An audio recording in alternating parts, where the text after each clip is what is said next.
अगर आपके शरीर को रोग लग जाए तो उसके लिए व्यायाम बताया जाता है, लेकिन मन में ही कोई बीमारी लग जाए तो उसके लिए अध्यात्म होता है। जो अध्यात्म है वह आपके जीवन की सारी समस्याओं का समाधान है। इसीलिए आप इन ग्रंथों की तरफ बढ़ें, अध्यात्म की तरफ बढ़ें। अध्यात्म आपको कट्टरता नहीं सिखाता है, अंधी भक्ति नहीं सिखाता है, बल्कि स्वयं के प्रति जिज्ञासा करना सिखाता है। और जब आप जान जाते हैं कि आप हैं कौन, तो फिर आपको सही सही पता लगता है कि आपको करना क्या है। और जब आप ठीक वही करते हैं जो आपको करना होता है, तभी आपका जीवन सार्थक होता है, सफल होता है। इसके पहले आप जिंदा तो हैं, लेकिन जिंदे के रूप में मुर्दे के समान हैं।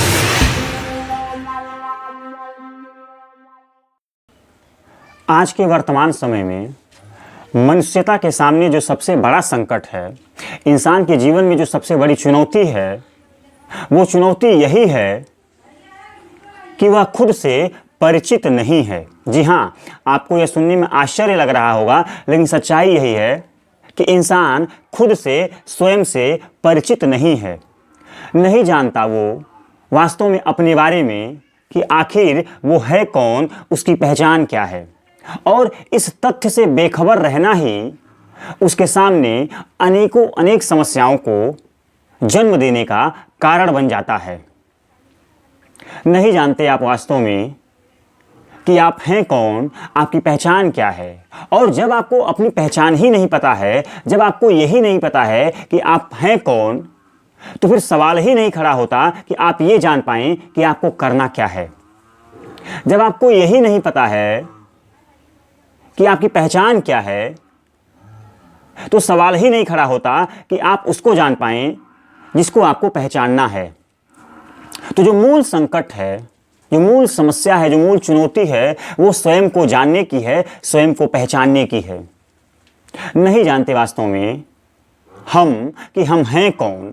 और जब आप नहीं जानते वास्तव में आप खुद को कि हम हैं कौन, तो नहीं जान पाते आप कि आपको करना क्या है। और जब आप नहीं जानते कि आपको करना क्या है, तो जो कुछ भी आप लोगों को करता हुआ देख लेते हैं, जो कुछ भी लोगों को बनता हुआ आप देख लेते हैं, वही करने और बनने के प्रयास में भी आप निरंतर लग जाते हैं। देखिए, मूल समस्या खड़ी होती है आपके पहचान से, आपके अनभिज्ञ होने की। जब आप खुद को नहीं जानते हैं, तब आप दूसरों पर निर्भर करते हैं, दूसरों पर निर्भर रहते हैं। और जब उस काम को करते हुए आपको वांछित सफलता नहीं मिलती है, वांछित परिणाम नहीं मिलता है, फल नहीं मिलता है, तो अंत में आप अपने भाग्य को कोसते हैं, आप अपने किस्मत को कोसने लगते हैं, उस परमात्मा और उस ईश्वर को कोसने लगते हैं। और ये कहने लगते हैं कि मेरे भाग्य में ही नहीं था कि वो चीज़ मुझे मिली नहीं, जिस चीज़ की मैं कोशिश करता था, इच्छा रखता था। आखिर आप ही बताइए, कैसे मिल जाएगी वो चीज़ आपको बिना ये जाने कि आपको चाहिए क्या वास्तव में? कैसे बन जाएंगे आप वो बिना ये जाने कि आपको बनना क्या है? कैसे पा जाएंगे उस चीज़ को आप बिना ये जाने कि आपको वास्तव में पाना क्या है? इसी को कह रहा हूँ मैं कि आप खुद से परिचित जब नहीं होते हैं, तो आपको वांछित परिणाम भी नहीं मिलता है। आप गलत दिशा में ही जाएंगे, स्वभावतः गलत दिशा में जाएंगे। और स्वभावतः गलत दिशा में जाने का परिणाम होता है स्वभावतः गलत दिशा में जाने का रिजल्ट ये होता है कि आपको गलत फल मिल जाता है। और फिर आप ईश्वर को, खुद के भाग्य को, खुद के जीवन को कोसते रहते हैं। आपको ईश्वर पर, अपने भाग्य पर और खुद के जीवन पर कोफ्त न हो, क्रोध न आए, बेवजह का आपका यूं ही जीवन बर्बाद न हो जाए। इसीलिए हमारे ऋषियों ने, हमारे पूर्वजों ने, हमारे महापुरुषों ने हमें अध्यात्म दिया, हमें अध्यात्म दिया। अध्यात्म के नाम पर ही बहुत लोग फड़फड़ाने लगते हैं, डर जाते हैं, कहते हैं ये तो धर्म का विषय है, मैं विज्ञान का विद्यार्थी हूँ, तो धर्म के बारे में मुझे क्यों जानना है।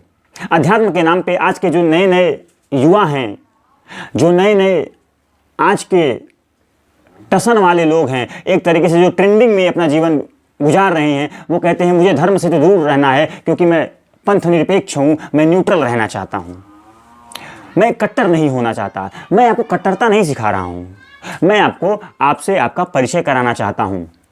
और वो परिचय मैं नहीं करा रहा हूँ, वास्तव में उस परिचय को प्राप्त किए बिना आप जीवन में नहीं पा पाएंगे उस सफलता को, जिसे पाना ही आपके जीवन का एकमात्र मकसद है, एकमात्र लक्ष्य है, एकमात्र ध्येय है।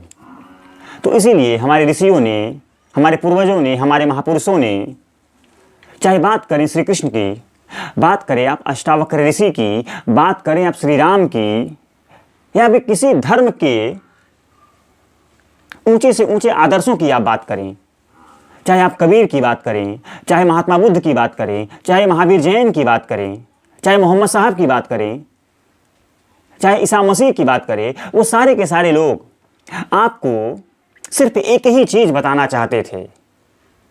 आज वो आपके बीच है नहीं, लेकिन वो सब आपको, आपके सामने अपने पूरी जीवन की जो कमाई है, उस कमाई को छोड़कर चले गए हैं। उसी कमाई का नाम अध्यात्म है। पूर्वजों की जो कमाई है जीवन भर की, उस कमाई का नाम अध्यात्म है। उस कमाई का जो विषय है अध्यात्म है, और अध्यात्म सिर्फ इसीलिए है कि आप स्वयं से परिचित हो पाएं। इसी क्रम में आज मेरे हाथ में एक ग्रंथ है, बहुत बहुत महत्वपूर्ण ग्रंथ है। मुझे लगता है कि अध्यात्म का जो सबसे ऊंचा ग्रंथ है, जो सबसे शुद्ध और पवित्र ग्रंथ है, उस ग्रंथ का नाम है अष्टावक्र गीता। ध्यान से देखिए, अष्टावक्र गीता ये वो ग्रंथ है जो आपको आपसे पहली बार आपका परिचय कराएगा। ये वो ग्रंथ है जिसका अध्ययन करने के बाद, जिसको समझने के बाद आप बिल्कुल वो नहीं रह जाएंगे जो आप आज हैं। आपकी बिल्कुल पहचान बदल जाएगी, आपकी दृष्टि बदल जाएगी, आपकी बुद्धि बदल जाएगा। इस ग्रंथ को पढ़ने के बाद जो आपको आत्मज्ञान होगा, जो बोध होगा, उस बोध की दृष्टि से जब आप इस संसार को देखेंगे, और न सिर्फ संसार को देखेंगे बल्कि जब आप खुद को देखेंगे, तो आपको पूरा दृश्य ही बदलता हुआ, आपके जो विचार हैं, जो भावनाएं हैं, आपका जो पूरा का पूरा अनुभव जगत है, या यूँ कहिए कि आपका जो पूरा ये मानस जगत है, वो मानस जगत ही बदल जाएगा। तब जाकर के आप ये जान पाएंगे कि वास्तव में आपको करना क्या है, और जो करना है उसे करेंगे कैसे। हम नहीं जान पाते वास्तव में कि मुझे करना क्या है, हमें करना क्या है। और जब हमें पता ही नहीं होता है कि हमें करना क्या है, तो हम बेफजूल के अनगिनत कामों को करते करते अपना जीवन गुजार देते हैं, और अंत में हमारे हाथ पछतावा के सिवाय, निराशा के सिवाय, कोफ्त के सिवाय कुछ बचता नहीं है। कबीरदास इसी बात को अपने अंदाज में कहते हैं कि हीरा जन्म अमूल है, कौड़ी बदले जाए, रात गंवाया सोए के, दिवस गंवाया खाए। ये कबीरदास के जो पंक्तियां हैं, जो लाइनें हैं, वह आपके जीवन पर उतर न जाएं, इसीलिए आपको अध्यात्म चाहिए। हमारे सामने संकट ये होता है कि हम दुनिया में सब कुछ पा लेना चाहते हैं, हम पूरे संसार को ही जीत लेना चाहते हैं, लेकिन हमारी कमजोरी ये होती है कि बिना हम स्वयं को जीते ही संसार को जीतने निकल पड़ते हैं। ये जो आपको ग्रंथ है, जो अष्टावक्र गीता के नाम से है, यह आपको बताएगी कि संसार को जीतने का एकमात्र उपाय क्या है। यह आपको बताएगी कि दुनिया पर विजय पाने का एकमात्र उपाय क्या है। ये ग्रंथ आपको बताएंगे कि बिना स्वयं को जीते आप संसार को नहीं जीत सकते। आप जितनी महत्वाकांक्षाओं से भरे हुए हैं, जितनी महत्वाकांक्षाओं से भरे हैं कि आप दुनिया को ही, संसार को ही, पद प्रतिष्ठा और पैसे के पीछे सब कुछ पा लेना चाहते हैं, उस पाने के पीछे सच्चाई क्या है, उस पाने के पीछे की सच्चाई क्या है। ये ग्रंथ बहुत बहुत महत्वपूर्ण है आपके लिए। जब आप इसको पढ़ेंगे, और एक बार नहीं कई कई बार पढ़ेंगे, इसको पढ़ते ही आपके मन में, आपकी जिंदगी में बोध की, आत्मज्ञान का वो प्रकाश आएगा, जिसको उतरने के बाद आपका जीवन बिल्कुल बदल जाएगा। आपका जीवन एकदम नया हो जाएगा। आप खुद को एक ऐसे भाव से भर पाएंगे जिससे अभी तक आप वंचित हैं। आपका जीवन है, और जीवन को यूं ही गुजार मत दीजिए। इसीलिए थोड़ा सा रुक करके अपने बिजी शेड्यूल में ही, अपनी व्यस्तताओं में ही थोड़ा समय निकाल करके आप अध्यात्म की तरफ मुड़ें, अंतर्दृष्टि भीतर की तरफ अपनी डालें, आत्मज्ञान की तरफ मुड़ें। क्योंकि आत्मज्ञान की तरफ मुड़े बिना आपका जीवन सार्थक नहीं है। कबीरदास इसी को कहते हैं कि दुर्लभ मानुष जन्म है, देहन बारंबार, तरुअर ज्यों पत्ता झड़े, बहुरी न लागे डार। यह आपका जो जीवन है, यह बहुत दुर्लभ है। यह आपका जो जीवन है, यह बहुत दुर्लभ है, यह बार बार नहीं मिलता। लेकिन आप क्या कर रहे हैं इस जीवन के साथ? आप उसे यूं ही किसी भी कामों में लगा करके खर्च कर दे रहे हैं। आप अपने जीवन की मूल्यता को, आप अपने जीवन का मूल्यांकन नहीं कर रहे हैं, आप अपने जीवन को सही तरीके से समझने की जिज्ञासा नहीं कर रहे हैं, चेष्टा नहीं कर रहे हैं। इसीलिए आपके जीवन में दुख है, तकलीफ है, कष्ट है। और कष्ट, दुख, तकलीफों का सिर्फ एक समाधान है, अध्यात्म। अगर आपके शरीर को रोग लग जाए तो उसके लिए व्यायाम बताया जाता है, लेकिन मन में ही कोई बीमारी लग जाए तो उसके लिए अध्यात्म होता है। जो अध्यात्म है वह आपके जीवन की सारी समस्याओं का समाधान है।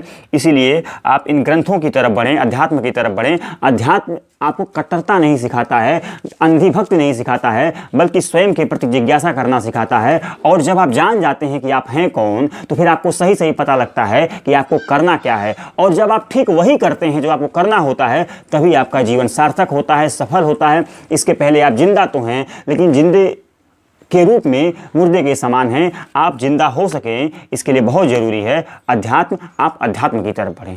बहुत बहुत धन्यवाद।